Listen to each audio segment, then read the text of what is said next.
applications of derivatives, we are learning maxima and minima, finding local maxima, local minima, global maxima and global minima of different functions we are discussing here. And in the last class I mentioned you the differences between local maxima, local minima along with global maxima and global minima, and at the end we learned first derivative test, okay, to find local maxima and local minima of continuous functions.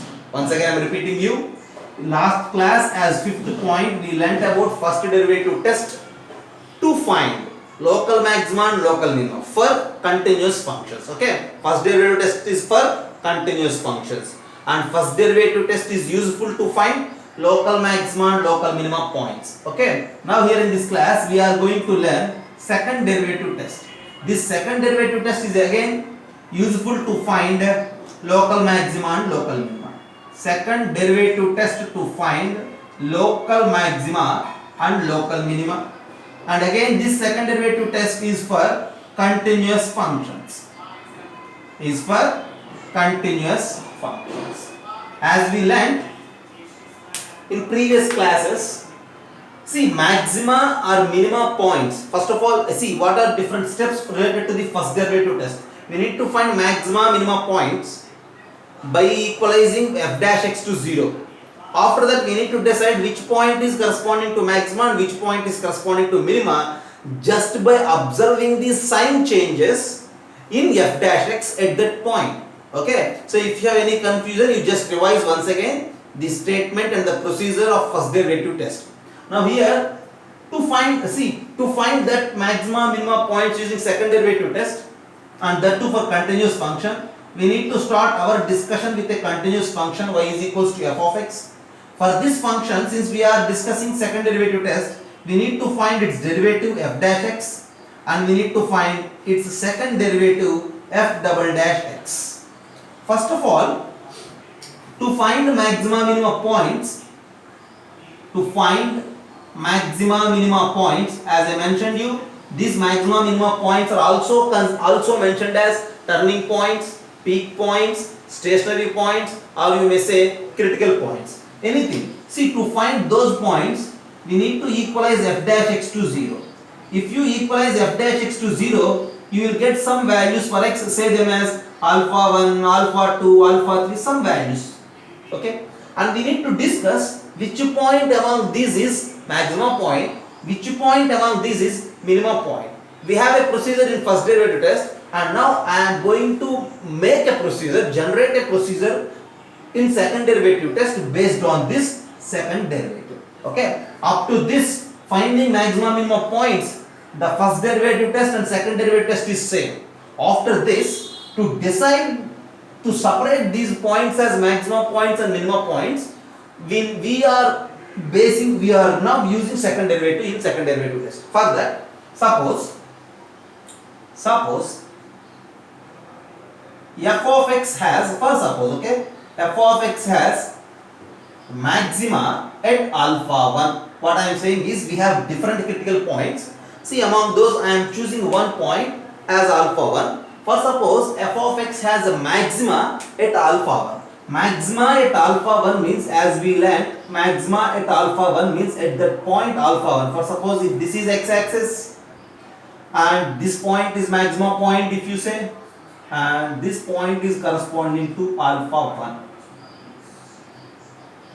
1. Okay, and we know that at this point, see, say the point is alpha 1 comma f of alpha 1, we know at this point first derivative f dash x is 0. What you say about the second derivative at this point? See, you just observe second derivative. Second derivative means derivative of the derivative. Okay? Yeah. Second derivative means what? Derivative of the derivative. What I am going to do is, if you draw some tangents, if you draw some tangents in the neighborhood of alpha 1. If you draw some tangents in the neighborhood of alpha 1. What I am saying is, for suppose this side, if you draw some tangents, okay, at this point I am going to draw a tangent for the curve. For suppose this is the tangent. At this point I am going to draw a tangent for this curve, and maybe this is the tangent. Okay, See, you just observe this. This tangent is making an angle, say theta 1, and this tangent is making an angle theta 2 with x-axis. Okay. So now when you compare, when you observe, see this is theta 2 and this is theta 1. See,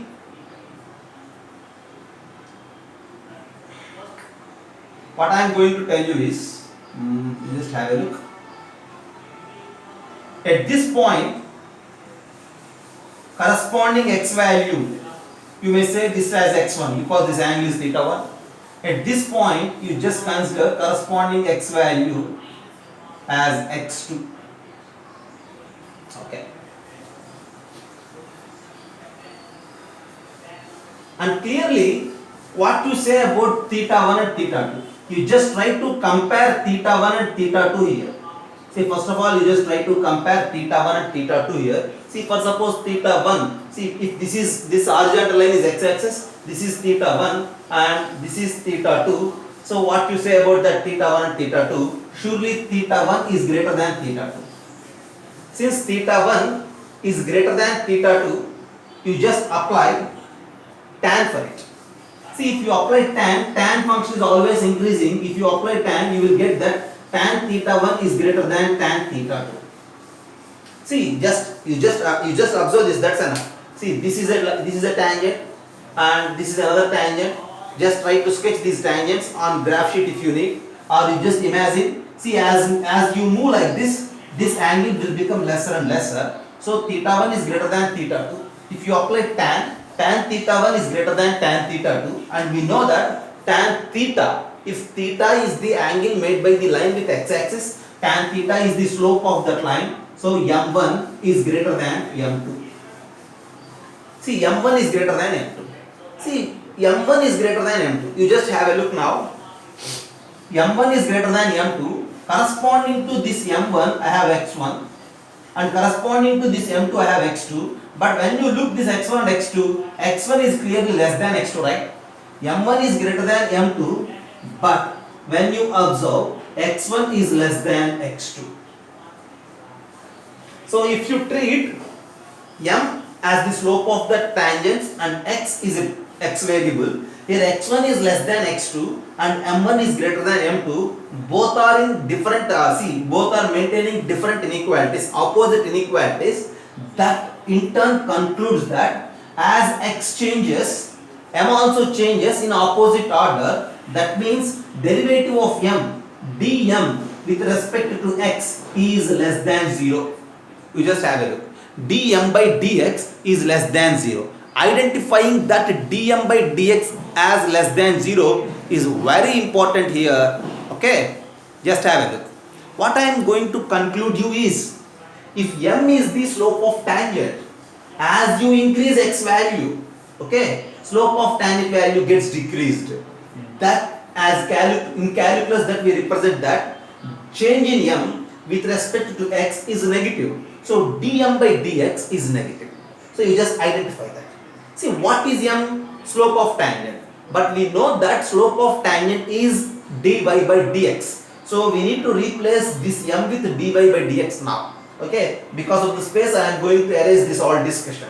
Okay, what at the end we have? At the end we have, at this alpha 1, as x increases, m decreases. As x increases, m decreases means derivative of m with respect to x is less than 0. You learnt it right? For decreasing functions, derivative is negative.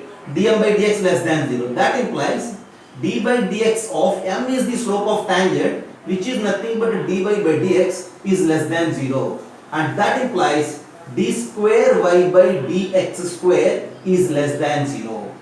d square y by dx square is the second derivative, and this is nothing but f double dash of x is less than 0. At alpha 1, either this side, or if you wish, just check in the right side of alpha 1 also. But at this upper peak, at the maximum point, if you check, d square y by dx square is less than 0.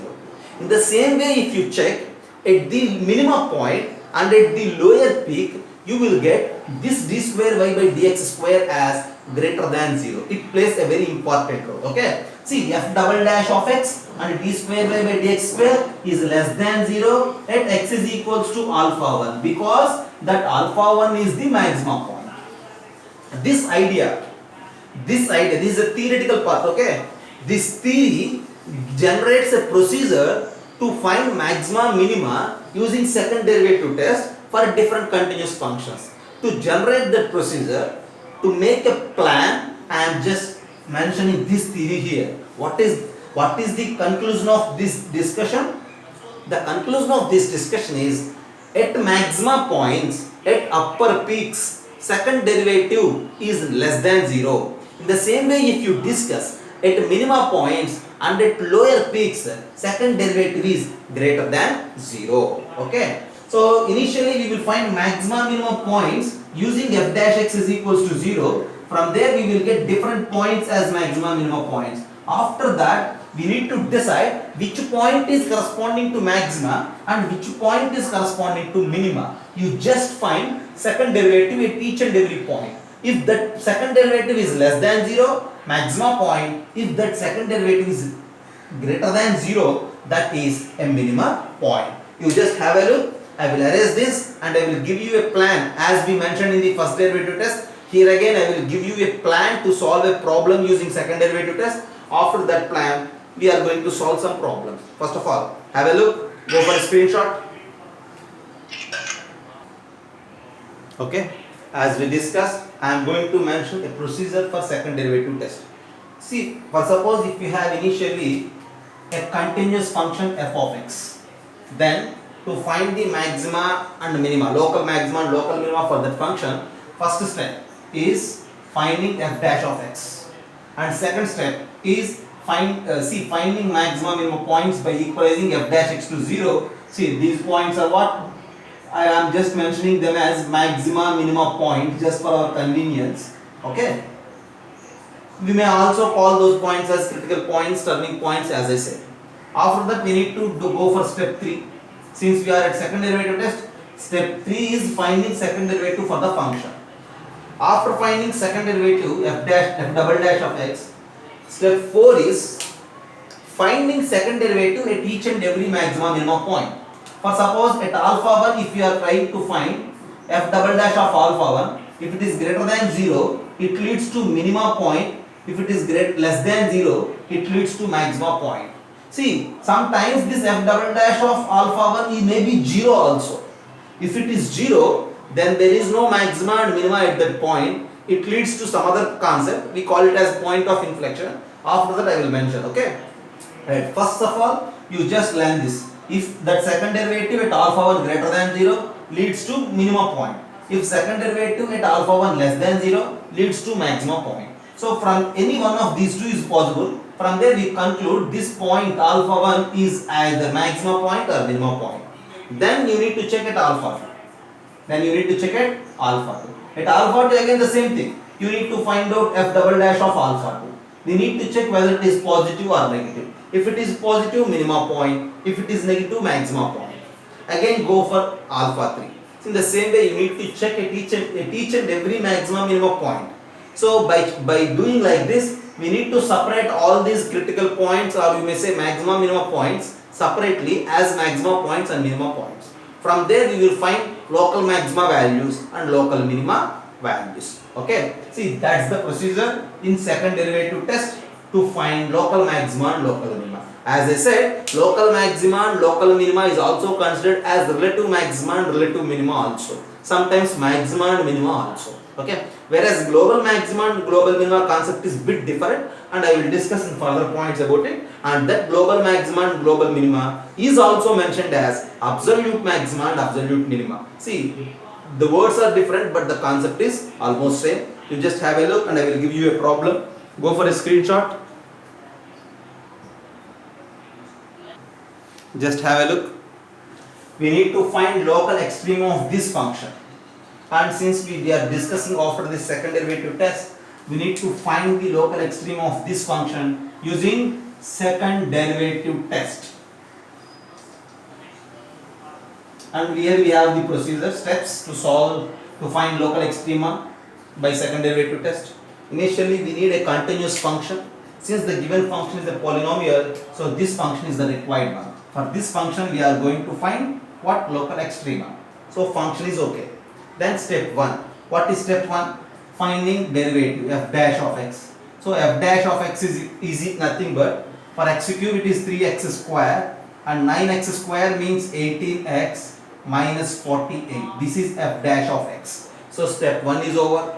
Then you need to think about step 2. At step 2, you just take f dash of x is equals to 0.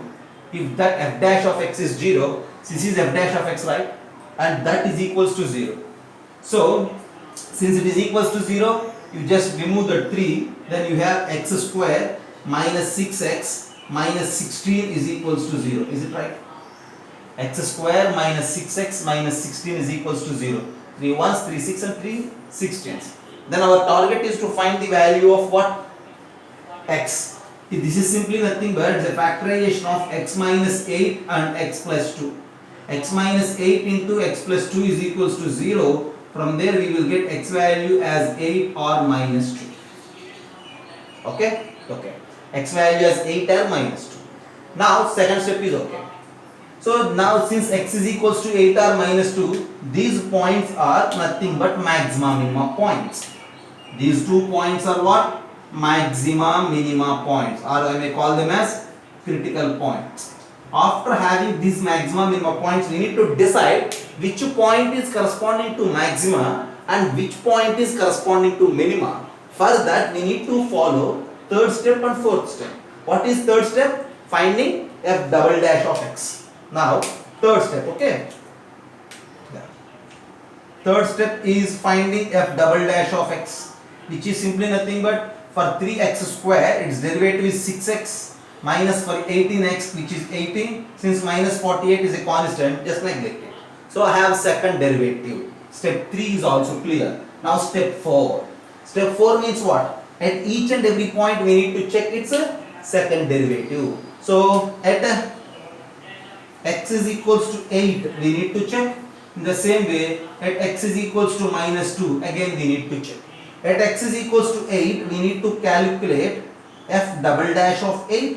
At x is equals to minus 2 we need to calculate f double dash of minus 2. And if you calculate what is f double dash of 8, replacing x with 8, 8 6 is 48, minus 18 is 30. I don't need it, I need whether it is positive or negative, greater than 0. In the same way, f double dash of minus 2, replace x with minus 2. Minus 12 minus 18, I will get it as a negative quantity. Since it is greater than 0, okay, since it is greater than 0, that 8 is corresponding to minima point, and since it is less than 0, this minus 2 is corresponding to maxima point. So we are find local extrema. See, local extrema possible at minus 2 and 8. At minus 2 maxima, at 8 minima. But our target is to find local extrema. Okay. See, up to this you just check with the steps. Step 1, finding f dash of x. Step 2, finding maxima minima points. Step 3, finding second derivative. Step 4, deciding whether it is maxima or minima. Okay. Now I am going to erase this to mention that local maxima and local minima. Till now we have local maxima point and local minima point, but that local maxima value is functional value. Okay. Right. Now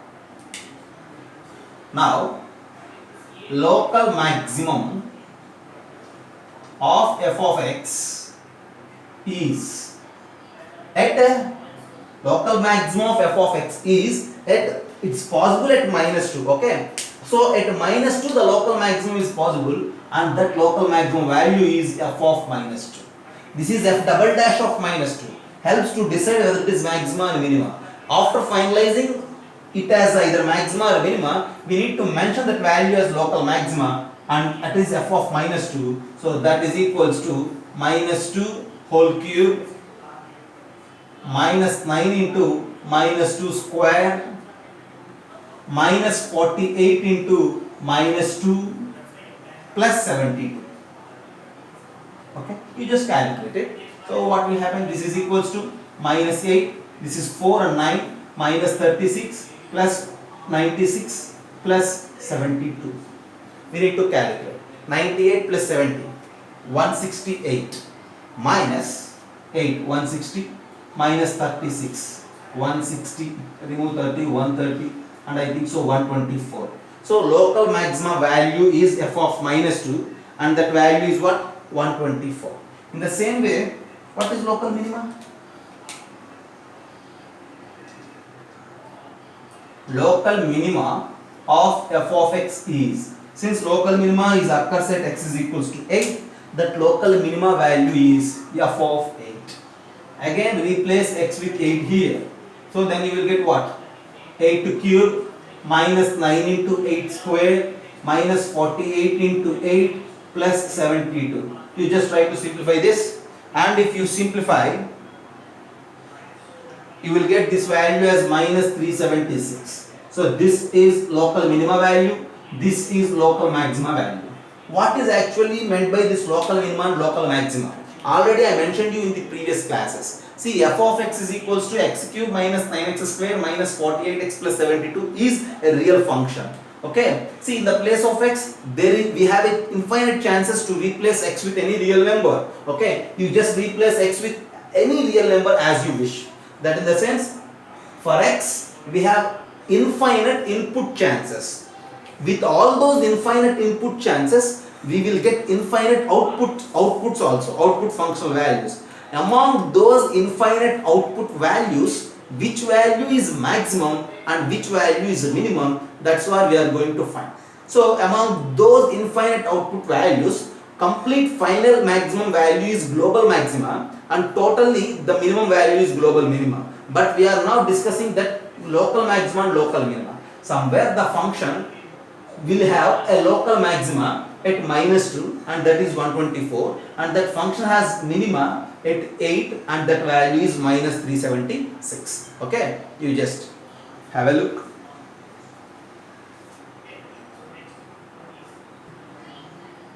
So look at the problem.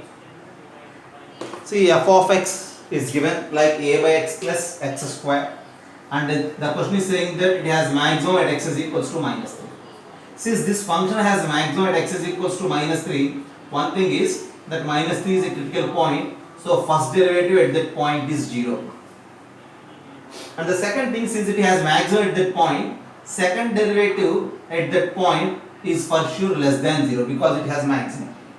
So since that function has maximum at x is equals to minus 3, we have these two relations with us and use 2 or any one of these two to find the value of a. For that, I am going to calculate first derivative first. So f of x is this a by x plus x square. So f dash of x is equals to derivative of this. Since we are all perfect in calculating the derivative, so a into, for 1 by x its derivative is minus 1 by x square, for x square it is 2x. Okay. So f dash of x is equals to what? Minus a by x square plus 2x. And see, actually I think second derivative is not required. If you wish, just find second derivative. F double dash of x is equals to a into minus 1 by x square. What is the derivative of minus 1 by x square? For 1 by x square, the derivative is minus 2 by x cube. So you get it as 2 by x cube. Plus for 2x it is 2. Okay. First derivative and second derivative. Now, as per the given problem, f dash of minus 3 is equals to 0. That implies you just replace x with minus 3 and equalize it to 0. So a into minus 1 by x square minus 3 square is 9 plus 2 into minus 3 is equals to 0. You just try to calculate. Minus a by 9 is equals to 6, and from there a is equals to minus 54. Since we have only one value, see, this is enough to mention that a as minus 54. See, sometimes at this value of a, the function may not get maximum at minus 3. Sometimes, okay. Then in that case, we need to choose your answer as no value is possible for a. But for this problem, a is equals to minus 4, and I need to check whether this is correct, whether this is happening or not.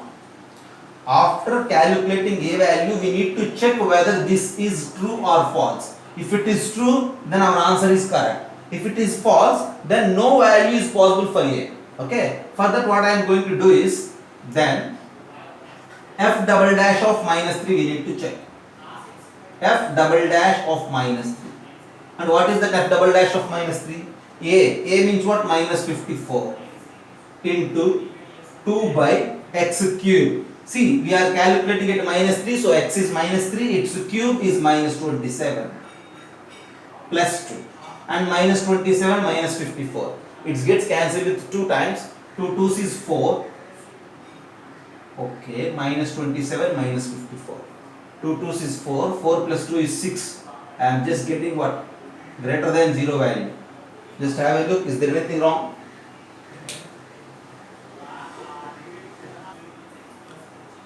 So f double dash of minus 3 greater than 0. We have that. Okay. But actually to say this function has a maximum at x is equals to minus 3, these two conditions must satisfy by the function at that point. But see, by using first condition we derived a as minus 54, but at that a minus 54, second derivative is greater than 0, not less than 0. Since second derivative is greater than 0, what it means? It means that the given function has a minima at x is equals to minus 3 for a is equals to minus 54. But what we need to say? But this problem, see, second derivative is greater than 0, but the question is asking us about maxima point, so we need to conclude that no value is possible for a, no value for a. Okay, that's my answer. So if you have any confusion or any objection, you just mention. Okay,